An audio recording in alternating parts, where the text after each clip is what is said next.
Okay, let me start with a few comments about the series of 4 lectures. As many of you know, over the last decade or so, a number of people have been claiming that the methods of the cognitive sciences can contribute to making progress on traditional debates in moral theory.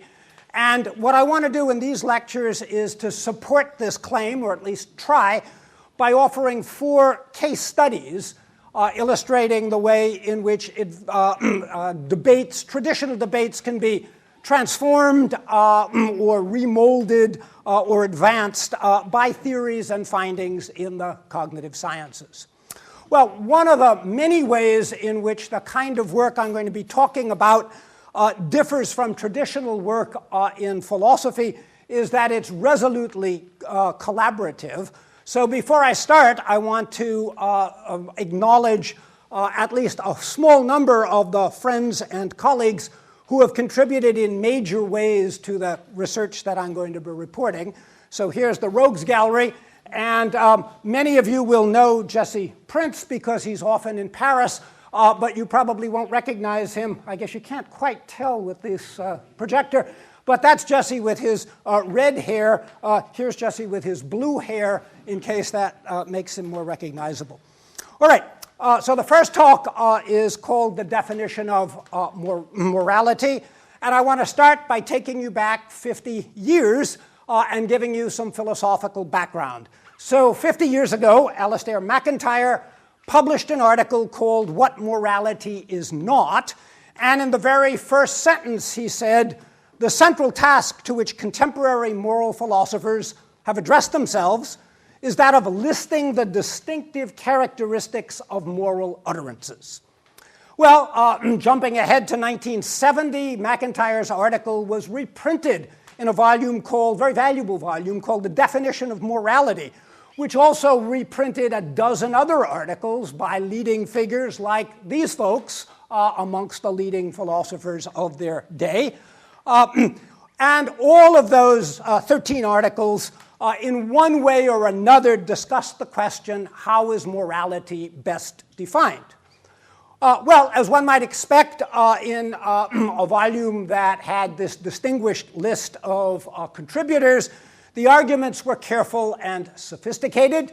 And as one might expect in just about any group of 13 philosophers, no consensus was reached. Well, in that volume, in addition to debating how the notion of moral utterance, moral rule, moral norm are to be defined, many of the contributors to the volume also addressed the metaphilosophical questions. What is a definition of morality supposed to do? What counts as getting such a definition right? And there again, not surprisingly, no consensus was reached. Well, by 1978, the debate was still going strong.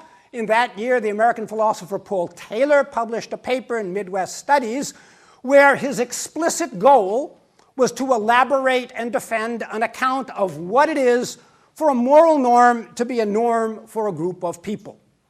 For our purposes in this talk, Taylor's article is particularly useful because it includes some very clear and very helpful discussion of the metaphilosophical questions. What, Taylor asks, what are philosophers trying to do when they offer a definition of morality and moral rule? And he points out different philosophers are clearly trying to do different things. Here are some of the options he distinguishes.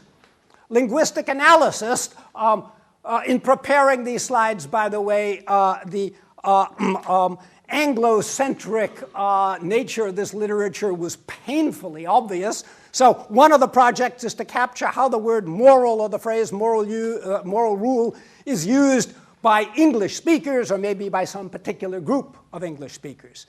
Another related but importantly different project is conceptual analysis, making the concept of morality or moral rule explicit, the concept that's held by most people, everyone in our society.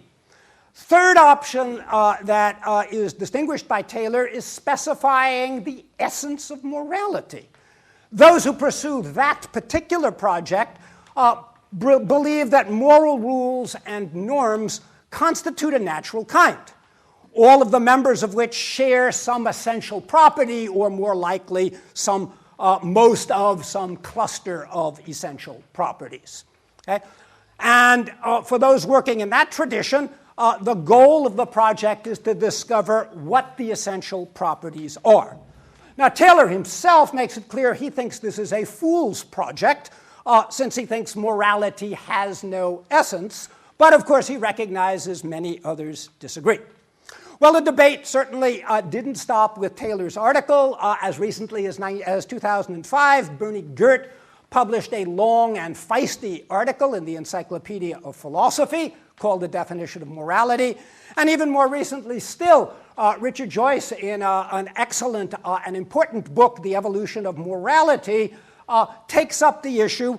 Why? Well, Joyce is interested in providing us with an account of how the capacity for making moral judgments evolved. And as he points out perfectly cogently and clear-headedly, you can't even take on that evolutionary project without having an account of what it is you're talking about, what counts as a moral judgment, what is that capacity.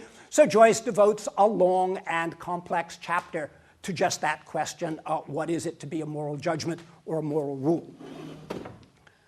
Well, let me now put psychology on the scene. So I've just given you a very quick sketch of 50 or more years of philosophical history. While all of this was going on, a group of developmental psychologists who had read and clearly been influenced by some of the philosophical literature began advancing a definition of morality of their own.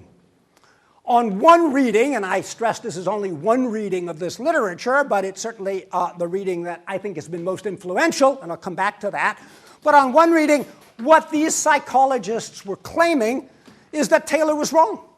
Morality is, in fact, a natural kind, and moreover, they had discovered what the essential properties of moral rules are. Well, for about 2 decades, that empirical work was largely unknown to philosophers. But in the last, well, I say few years there, in the last perhaps decade or a bit less, this work has become increasingly influential in the work of empirically oriented moral philosophers and in the work of psychologists from outside that tradition, including a number of books I recommend to you. That one you can't see very well. That's Sean Nichols' book, Sentimental Rules. This is the Richard Joyce book I just mentioned. And that's the book by Blair and others, Psychologist on Psychopathy. All right, so much for the history and how psychology gets on the scene. Let me now give you an overview of some of the relevant psychology. Crucial figure in this tradition is Elliot Turiel, who put forward the theory I'm going to sketch for you and is the mentor of many of the other people in the area. In the 1970s, he proposed a definition of moral rule.